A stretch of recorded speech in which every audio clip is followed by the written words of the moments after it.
Hola, buenas noches amigos disléxicos de todo el mundo y de Toluca. Estamos aquí en la librería Léxico para traerles lo que es nuestra 17ª lección, que va a girar en torno a Dios. Ya 17 lecciones. ¿Creer o no en Dios? Esa es la pregunta. Yo siempre que voy a misa o que me llevan a misa, es increíble que las señoras, los señores se sepan pues prácticamente de memoria las letanías que se tienen que rezar. Literalmente con los ojos cerrados.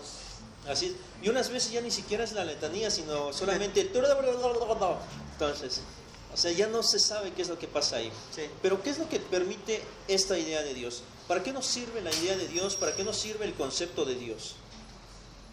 ¿Para qué sirve? Bueno, en primera instancia el ser humano tiene la necesidad natural de creer en algo que le dé sentido a su vida, algo que le otorgue respuestas a su vida, algo que le otorgue soluciones a sus problemas. Eso es indudable. Y la idea de Dios surge como la idea más general, ¿no? Hay gente que idolatra el dinero, el poder, los títulos sociales, pero en general lo más grande, el concepto más que abarca todo esto, es el concepto de Dios. Es aquello que, insisto, que le da en general sentido a tu vida. Yo creo que el concepto de Dios no es más que una convención social y cultural. Algo que se hace para controlar a las masas, ¿no? La idea de Carlos Marx, ¿no? Obviamente la clase burguesa crea un tipo de trampa, un tipo de castigo, donde el sujeto que cumple con los lineamientos es premiado en la otra vida, y si es holgazán es castigado. Recuerda la famosa frase, ¿no? De la religión es el opio de los pueblos, de Carlos Marx. Lejos de eso también, la postura de Nietzsche, por ejemplo, él llama a Dios a todo aquello que le da sentido a la vida del hombre. No solamente algo religioso, sino la ciencia, la misma arte, el arte, todo eso es Dios.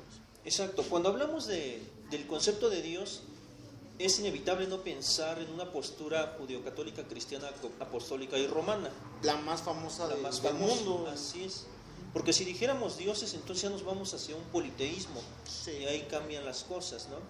Ahora, ¿qué es lo que pasa con esta idea cuando se vuelve tan abstracta y se vuelve prácticamente un concepto que se tiene que insertar al modus vivendi del hombre?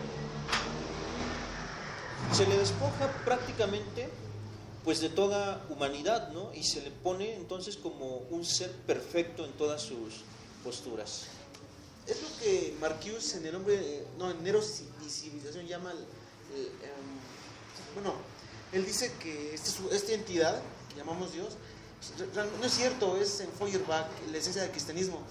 Dios es básicamente el ser que tiene cualidades humanas pero magnificadas, perfeccionadas, ¿no? Es una proyección del ser humano siguiendo terminología freudiana. Así es. Aquí me gustaría hacer una diferencia. Los dioses a Dios. Por supuesto. Los dioses griegos, ejemplo, mantenían una clara o estrecha relación con todo este mundo pasional, ¿no? Sí. Zeus, ¿cuántos hijos no engendró?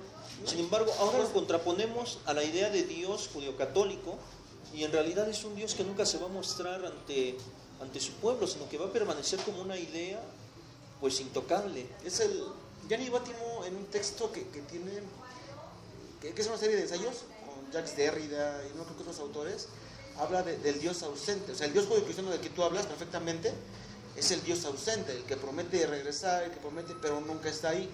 Es decir, la religión judio-cristiana, para habitar en ella, para formar parte de ella, para estar dentro de ella, basta seguir los lineamientos que alguien dejó, que una entidad dejó. Pero él nunca se presenta, como tú bien comentas, es el Dios ausente. Es el Dios ausente. Claro que sí. En este caso, vamos a verlo. ¿Es posible, por ejemplo, que este Dios al que nosotros dotamos de tantos poderes, de tantas cosas maravillosas, porque así nos los ha hecho ver la tradición, pues en realidad no sea más que pues el opio, ¿no? O sea, que sirva para controlar las masas? Y aquí entonces el punto principal sería, ¿es o no solamente un objeto? Sí. Y ahí pues ya lo estamos bajando a un nivel tremendísimo, decir que Dios es un objeto que sirve al hombre, no que el hombre sirve a Dios. Entonces, ¿Qué es lo que estamos haciendo ahí? ¿Estamos promulgando quizá la muerte de Dios o el amansamiento de Dios? Siguiendo la ideología nietzscheana, la muerte de Dios implica que el sujeto se da cuenta de que aquellas ideas que hasta este momento habían dirigido su vida, pues realmente son ideas impuestas, no tienen nada de divino. Es decir, son estrategias que un grupo de individuos impone a las masas ignorantes, ¿no? Por eso la relación tan cercana entre Nietzsche, Freud, Marx, es decir, para que una sociedad, un grupo de individuos crean algo divino, tiene que ser un grupo ignorante, ¿no? Pero ¿es necesario o no la creencia en él? Por supuesto que es necesaria. ¿Sí? ¿Qué pasa si tú le quitas el Dios a un pueblo? Pues de entrada la confusión. Por ejemplo, desde el psicoanálisis decimos, si no tienes esa figura paterna, todo el orden que representa se viene abajo y hay el caos, ¿no? Es algo... Necesariamente tenemos que asirnos a un concepto, ¿no? Sí, la cuestión es qué tipo de concepto. De una cultura impuesta a la otra, piensa la cultura española imponiendo su religión a las culturas prehispánicas, ¿no? ¿Por qué no hablar de un Dios como del Antiguo Testamento, que era vengativo y que hasta cierto punto se movía bajo un orden de justicia? Porque se asemeja mucho a los dioses de la antigüedad del politeísmo. Es la verdad. Pero fíjate, ¿hasta dónde llega entonces? A mí me gusta hablar siempre de esas pequeños ideologemas que no son otra cosa más que las contrariedades que se ubican dentro de la conciencia del ser humano. Adoramos un Dios del Nuevo Testamento, pero nos regimos bajo las leyes del Antiguo. ¿Qué está pasando? Es que como todos los temas que hemos abordado no es que sean tanto complicados, sino son vastos, ¿no? Hay muchas perspectivas al respecto. La pregunta principal es Dios, creer o no creer, ¿no? Pero aumentaría el para qué. En la prédica atea, ¿no? Cuanto más lo niegas, más crees en ellos. Sí, la idea... No puedes no creer en algo que no existe. Sí, la idea de para negar primero tienes que afirmar, ¿no? Así por supuesto. Es decir, por ejemplo, yo digo, no tengo un iPod, ¿no? Pero enseguida menciono el iPod, es decir, tengo que hacerme la idea de un iPod para posteriormente negarlo. Así es. Fíjate, es bien interesante cómo este concepto va cambiando. Si lo queremos ver desde una postura bastante, digámoslo así, de Santo Tomás, ¿qué es lo que va a decir? Que Dios no se va a manifestar si no es a partir de sus apóstoles. Porque la pureza de Dios es tanta que en realidad cuando toca este mundo terreno se contamina y deja de ser Dios.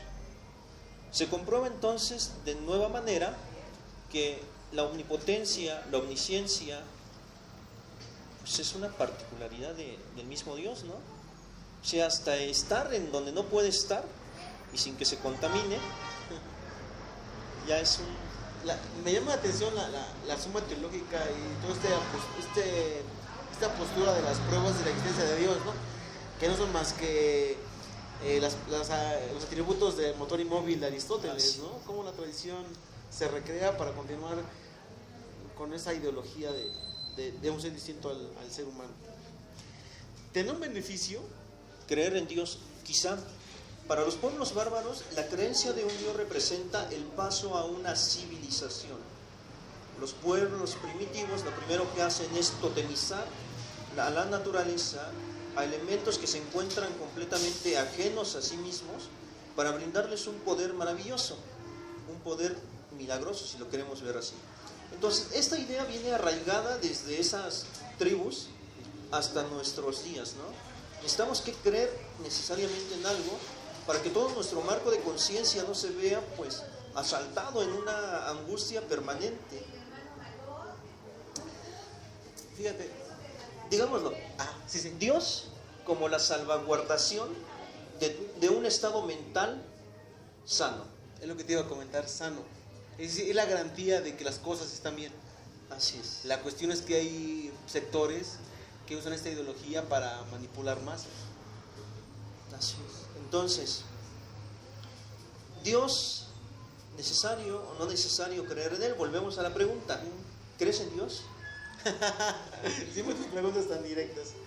Te voy a responder, mira, cuando mencionamos autores, generalmente son autores europeos, ¿no? Pues se me viene a la mente, a pesar de que nació en España, fue nacionalizado mexicano, Luis Villoro, en su texto Creer, Saber y Conocer. ¿Qué es creer? El primer nivel, cuando el ser humano se mueve en el mundo, hay 3 niveles a través que surgen en su relación con este mundo. La creencia, yo creo. Creer significa algo así como supongo, tengo por seguro, quiero considerar, me gustaría que así fueran las cosas, pero no hay ninguna certidumbre. El segundo nivel es saber, cuando abordas un tema y recapitulas información y demás. Y el tercer nivel es cuando ya realmente tienes el objeto y lo manipulas, ¿no? Ya es conocer, creer en Dios.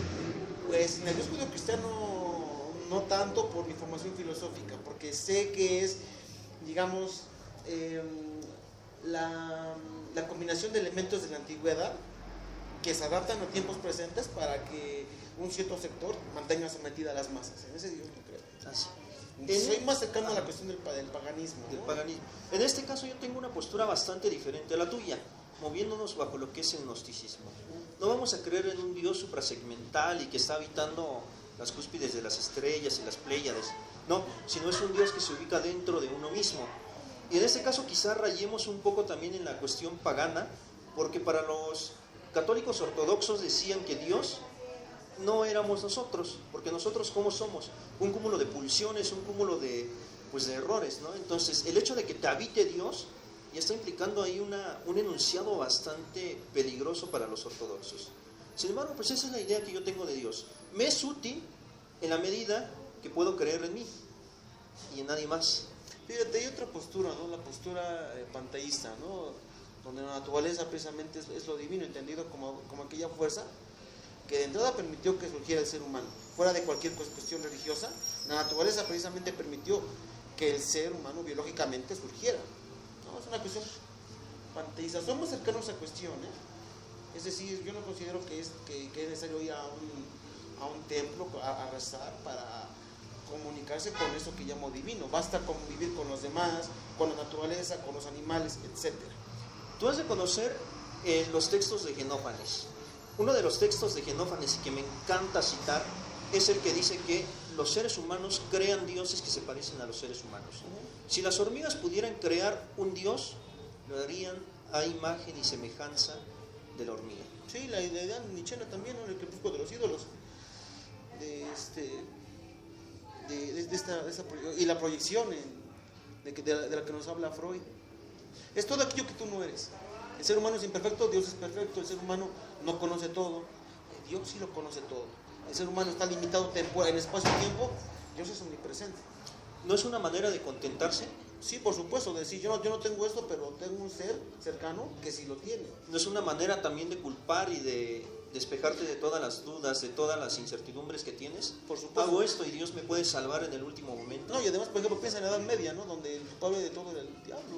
O sea, no el hombre, sino las tentaciones, algo ajeno a él, ¿no?